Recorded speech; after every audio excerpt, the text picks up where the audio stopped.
আসসালামু আলাইকুম। Welcome back to my channel RL study home. তো ভাইয়ারা তোমরা কেমন আছো? কেমন চলছে তোমাদের পড়াশোনা? আশা করি অনেক ভালো চলছে। আমি রাফি ভাইয়া তোমাদের মাঝে হাজির হয়েছি বাংলা ব্যাকরণের কিছু জটিল এবং কঠিন বিষয় সহজভাবে তোমাদের মাঝে উপস্থাপন করার জন্য। চলো কথা না বাড়িয়ে আমরা আমাদের ক্লাসে ফিরে যাই। যে টাইটেল দেখে বুঝে গেছেন যে আজকে আমরা কোন সমাস শিখবো। যে আজকে আমরা বহুবী সমাস শিখবো। কি কোন সমাস? বহুবী। দেখেন যে ভাইয়া যে বহুবী সমাসটা যে কেমন, যে বহু মানে কি, বহু শব্দ অর্থ কি? প্রচুর। যে প্রচুর মানে কি পূর্ব এবং পরপদের মধ্যে কি সীমাবদ্ধ থাকবে না, ঠিক আছে। এ কি অন্য কোনো নতুন অর্থ সৃষ্টি করবে, কি ভাইয়া নতুন কোন অর্থ সৃষ্টি করবে। তার মানে কি যে এখানে কি সৃষ্টি করব, কোন পদই প্রধান পাবে না। কোন পদই প্রচুর মানে কি এক এবং পূর্ব এবং পরপদের মধ্যে কি থাকবে না, সীমাবদ্ধ থাকবে না। কোন পদ পদ প্রধান প্রধান পাবে না, ঠিক আছে কিনা, কোনো পদই প্রধান পাবে না। তারপরে একটু লক্ষ্য করে দেবে যেহেতু কোনো পদ প্রধান পাবে না, তাহলে আমরা পূর্বে শিখেছি যে এটা এটা কার বিপরীত সমাস? দ্বন্দ্ব সমাসের বিপরীত সমাস। কেন দ্বন্দ্ব সমাসের বিপরীত সমাস দিবে? এখানে লক্ষ্য করেন যে দ্বন্দ্ব দ্বন্দ্ব মানে কি আপনার উভয় পদ প্রধান পাবে, আর এখানে কি কোনো পদই প্রধান পাবে না, ঠিক আছে কিনা। তাহলে এই যে একটু লক্ষ্য করেন, তাহলে আমরা বলতে পারি দ্বন্দ্বের বিপরীত সমাস কি? বহুব্রীহি সমাস, ঠিক আছে কিনা। তাহলে যেমন সমাস নিয়ে কিছু কি থাকে আপনার বিভ্রান্তিকর প্রশ্ন থাকবেই, ঠিক আছে কিনা। কিন্তু যদি আমরা কৌশলের মাধ্যমে যদি কি করি, সমাজটাকে শেষ করি, তাহলে কি এই বিভ্রান্তিগুলো আমরা পরীক্ষা হলে কি করবো না, সম্মুখীন হব না। খুব সহজে কি করতে পারবো, বের হয়ে আসতে পারবো। যেমন আপনার থাকে না, যেমন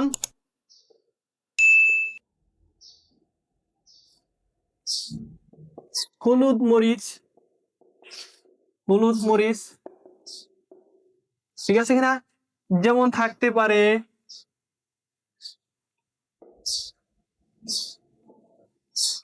কাঁচা মরিচ বা কাঁচা হলুদ,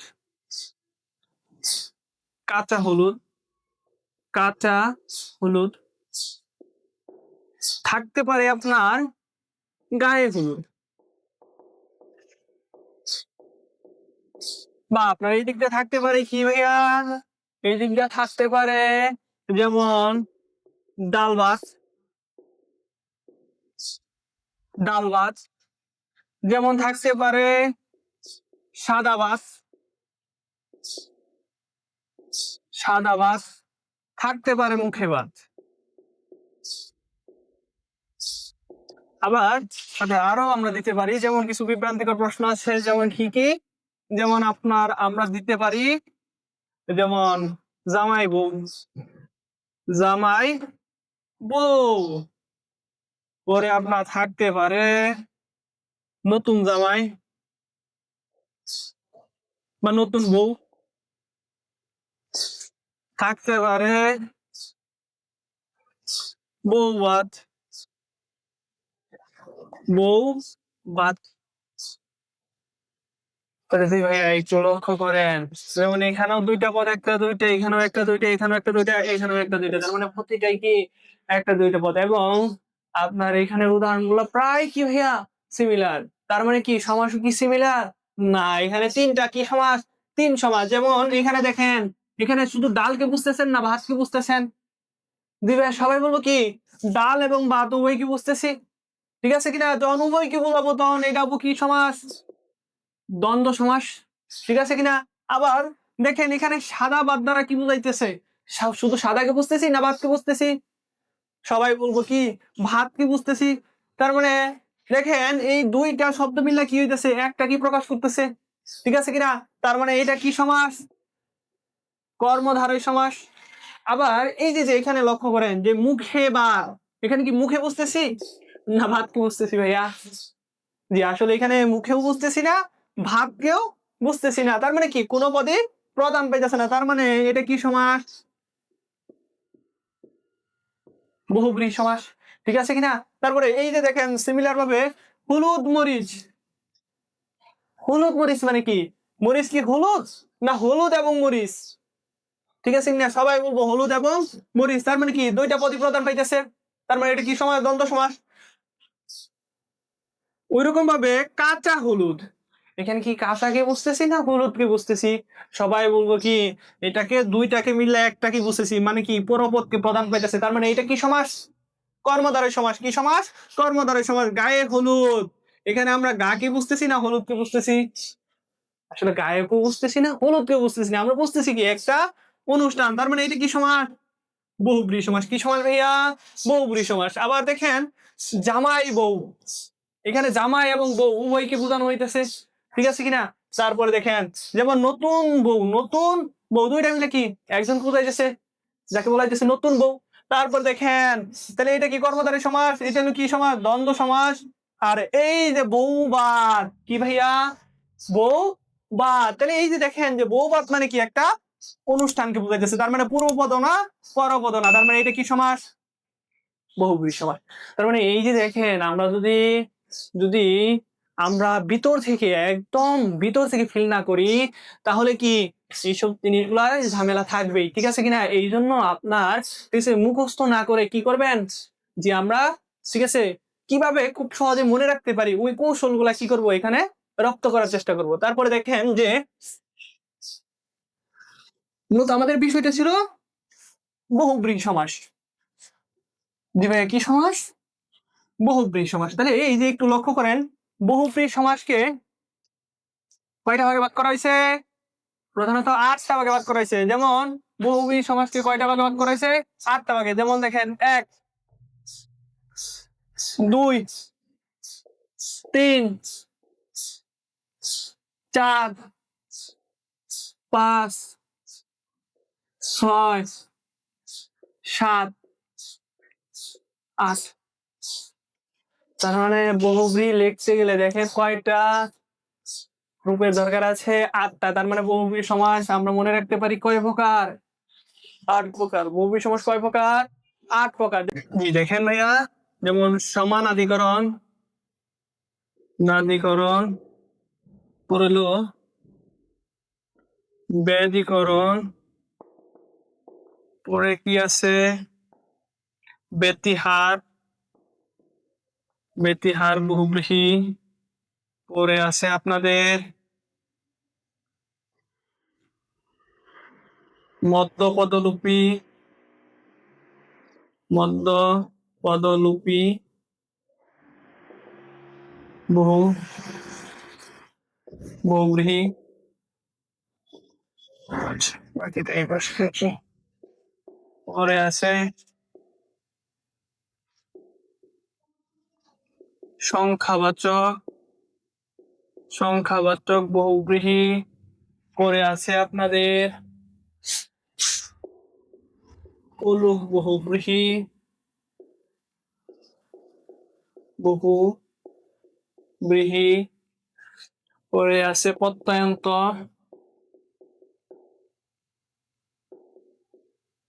প্রত্যয়ন্ত, আন্ত প্রত্যয়ন্ত,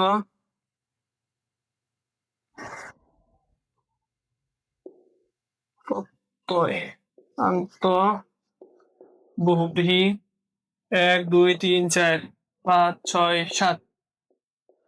অলুক বহুব্রীহি, সংখ্যাবাচক বহুব্রীহি, ব্যতিহার, সমানাধিকরণ, ব্যাধিকরণ, মধ্যপদলোপী, নয় বহুব্রীহি। আরেকটা কি বহুব্রীহি? নয় বহুব্রীহি। জি ভাইয়া দেখেন যে বহুব্রীহি সমাসকে 8টা ভাগে ভাগ করা হয়েছে, তার মধ্যে একটা হলো কি সমানাধিকরণ বহুব্রীহি, পরে হলো কি ব্যাধিকরণ বহুব্রীহি, পরে হলো ব্যতিহার বহুব্রীহি, পরে হলো কি ভাইয়া মধ্যপদলোপী বহুব্রীহি, পরে কি সংখ্যাবাচক বহুব্রীহি, কি সংখ্যাবাচক বহুব্রীহি, পরে কি অলুক বহুব্রীহি, কি বহুব্রীহি? অলুক বহুব্রীহি। পরে দেখেন পরে কি বহুব্রীহি? প্রত্যয়ন্ত বহুব্রীহি, নয় বহুব্রীহি। বহুব্রীহি সমাসকে আমরা দুইটা ভাগে ভাগ করবো, মানে দুইটা ক্লাসে ভাগ করবো, ঠিক আছে? আজকে আমরা এই পাশের গুলা শিখবো, পরবর্তী ক্লাসে আমরা কি করব বাকি যে কয়টা থাকে ওইগুলো শিখবো। জি ভাইয়া দেখেন যে এখন আমরা কি শিখবো? সমানাধিকরণ বহুব্রীহি। কি বহুব্রীহি?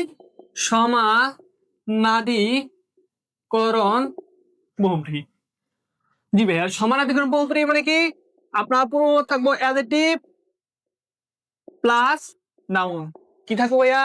Adjective plus noun. যেমন আমরা কিছু উদাহরণ লিখি, যে উদাহরণগুলো দেখলে আমরা কি করবো, খুব সহজে চিনতে পারবো। যেমন লাল পেরে, যেমন আপনার থাকতে পারে নীলকণ্ঠ, নীল কণ্ঠ। যেমন আমরা লিখতে পারি পীতাম্বর, ঠিক আছে কিনা?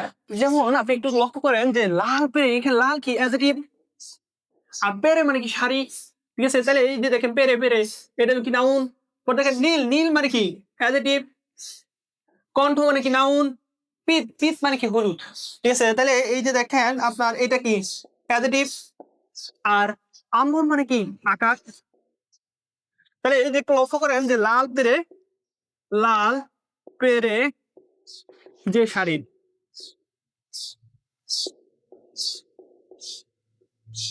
শাড়ি। পরে আপনার নীলকণ্ঠ, নীল কণ্ঠ যার। পীতাম্বর, পীত আম্বর যার, আম্বর যার। তাহলে জি ভাইয়া একটু লক্ষ্য করেন যে আপনি এখানে লাল পেরে দ্বারা লাল বুঝতেছেন না পেরেকে বুঝতেছেন? জি ভাইয়া না, আমরা কি বুঝতেছি, শাড়িকে বুঝতেছি। আবার এখানে দেখেন নীলকণ্ঠ, নীলকে বুঝতেছেন না কণ্ঠকে বুঝতেছি না, আমরা কৃষ্ণকে বুঝতেছি, ঠিক আছে কিনা? তার মানে আপনার পরবর্তীতে দেখেন যেমন পীতাম্বর, এখানে পিতকে বুঝতেছি অর্থাৎ হলুদকে বুঝতেছি না, আকাশকে বুঝতেছি না, এখানে আমরা কি বুঝতেছি, অন্য কোনো পদকে প্রদান পাইতেছি। তার মানে এই যে দেখেন পূর্বপদ অ্যাডজেক্টিভ এবং পরপদ যদি নাউন থাকে তাহলে আমরা কি বলতে পারি, তাকে সমানাধিকরণ বহুব্রী বলতে পারি। কি বহুব্রী? সমানাধিকরণ বহুব্রী। পরে দেখেন, জি ভাইয়া দেখেন যে আমরা এখন কি সমাস শিখবো, এখন আমরা শিখবো ব্যাধিকরণ বহুব্রী। কি সমাস? ব্যাধিকরণ বহুব্রী। কি সমাস ভাইয়া? আমরা এখন শিখবো ব্যাধিকরণ বহুব্রী। তাহলে দেখেন ব্যাধিকরণ বহুব্রীর মধ্যে কি আছে, জি নাউন প্লাস নাউন আছে। কি আছে ভাইয়া? কি থাকবে? পূর্বপদ নাউন থাকবো, পরপদ নাউন থাকবো, ঠিক আছে কিনা? ঠিক এরকম আমরা পূর্বে আরেকটা সমাস শিখেছিলাম। কি সমাস? যেটাকে বলা হয়েছে আপনার যে আপনার যেমন উপমিত কর্মধারয় সমাস, উপমিত কর্মধারয় সমাস। যে এই সমাসেও কি আছে, নাউন প্লাস নাউন আছে। কি আছে ভাইয়া? নাউন প্লাস নাউন আছে। তারপরে এই যে দেখেন নাউন প্লাস নাউন, ব্যতিক্রম বহুব্রী, আবার নাউন প্লাস নাউন উপমিত কর্মধারয় সমাস, তাহলে দেখেন একটু ঝামেলা হয়ে যায় না? তাহলে দেখেন যে ঝামেলা হবে না, যে এখানে পরপদ প্রদান পাইছে, কি পরপদ প্রদান পাইছে, কিন্তু আপনার বহুব্রী সমাসে কি পাবো না, কোন পদ প্রদান পাবে না, নতুন কোন পদের সন্ধান দিব তারা। তাহলে দেখেন যেমন আমরা উদাহরণ দিলেই ব্যাপারটা ক্লিয়ার হয়ে যাবে। যেমন আপনার আমরা লিখতে পারি 80-20, 80-20। আমরা লিখতে পারি পূর্ণনা, পূর্ণনা। আমরা লিখতে পারি ধামা ধরা, লিখতে পারি ছা পোষা, ছা পোষা, লিখতে পারি নদীমাতৃক, নদী, নদী মাতৃক। যেমন আরো আছে ছা পোষা, পড়লে আপনার নদীমাতৃক। যেমন আপনার দেখেন এখন 80-20, যেমন বেশ বাক্য কি 80-তে 20 যার। পূর্ণনা, পূর্ণা নাবিতে যার, পূর্ণা নাবিতে যার। পরে আপনার ধামা ধরা, ধামা ধরে যে, ধামা ধরে যে। পরে ছা পোষা, ছা পোষে যে, ছা পুষে যে বাজিনী। নদীমাতৃক, নদী মাতা যার, নদী মাতা যার। জি ভাই, তাহলে একটু লক্ষ্য করেন যে এখানে 80-তে 20, এখানে আমরা 80 বুঝতেছি না 20 বুঝতেছি। যেমন 80 মানে দাঁত, আর 20 মানে তো বেশি আমরা জানি। তাহলে এটাও নাউন, এটাও নাউন, তাহলে পূর্বপদ নাউন, পরপদ নাউন। কিন্তু এখানে কি আমরা আসলে প্রকৃতপক্ষে কি দাঁতকে বুঝতেছি না 20 কে বুঝতেছি? না, আমরা কাকে বুঝতেছি? সাপকে বুঝতেছি। কি সাপ? তার মানে কি সাপের দাঁতে কি থাকে? 20 থাকে। তার মানে পূর্বপদ প্রদান পেলো না, পরপদ প্রদান পেলো না, নতুন একটা পদকে কি করলো নিয়ে আসলো, তার মানে কি কোনো পদই প্রদান পায় নাই, ঠিক আছে কিনা। তারপরে দেখেন ঊর্ধ্বনাভিতে যার, ঠিক আছে, ঊর্ধ্বনাভ, তাহলে এই যে দেখেন ঊর্ধ্বনাভিতে যার, ঠিক আছে, তাহলে এখানে আমরা ঊর্ধ্ব বুঝতেছি না নাভি বুঝতেছি? জি ভাইয়া কোনো কিছুই বুঝতেছি না, আমরা এখানে কি বুঝতেছি? আমরা বুঝতেছি মাকড়সা, মাকড়সাকে। তাহলে দেখেন জি, তারপরে আছে কি যেমন ধামাধরা, ধামাধরা মানে কি? চাটুকার, চাটুকার, ঠিক আছে কিনা। তাহলে এই যে দেখেন আপনার তদরূপ ভাবে এইগুলা কি নতুন অর্থ দিতেছে, কি দিতেছে ভাইয়া? নতুন অর্থ দিতেছে। যেহেতু এখানে নতুন অর্থ দিতেছে সেহেতু আমরা বলতে পারি কি সমাস এটা? বহুব্রী সমাস। আর এখানে পূর্বপদ নাউন আছে, পরপদ নাউন আছে, পূর্বপদ নাউন আছে, পরপদ নাউন আছে, তার মানে এটা কি সমাস? বেদিকরণ বহুব্রী সমাস। তারপর দেখেন যেমন এই যে উপমিত, যেমন উপমিত কর্মধারয় সমাস নিয়ে যেহেতু একটা ঝামেলা আছে, যেমন আমরা একটা উদাহরণ দিই, যেমন চাঁদ মুখ। জি ভাইয়া একটু লক্ষ্য করেন, এখানে চাঁদ মুখ দুইটার মধ্যে কাকে বোঝাইতেছে? জি ভাইয়া মুখকে বোঝাইতেছে। কি বোঝাইতেছে? মুখকে বোঝাইতেছে। যেমন মুখ চন্দ্রের ন্যায় বা চাঁদের ন্যায়। তাহলে এই যে দেখেন পরপদ প্রদান পাইতেছে, কিন্তু এখানে কি কোনোটাতেও পরপদ প্রদান পায় না, তার মানে এই জন্য এটা কি সমাস? উপমিত কর্মধারয় সমাস। আর এইগুলা কি সমাস? ব্যতিকরণ বহুব্রীহি সমাস। ওকে, তারপরে দেখেন জি, তারপরে আমরা শিখবো কি মধ্যপদলোপী বহুব্রীহি।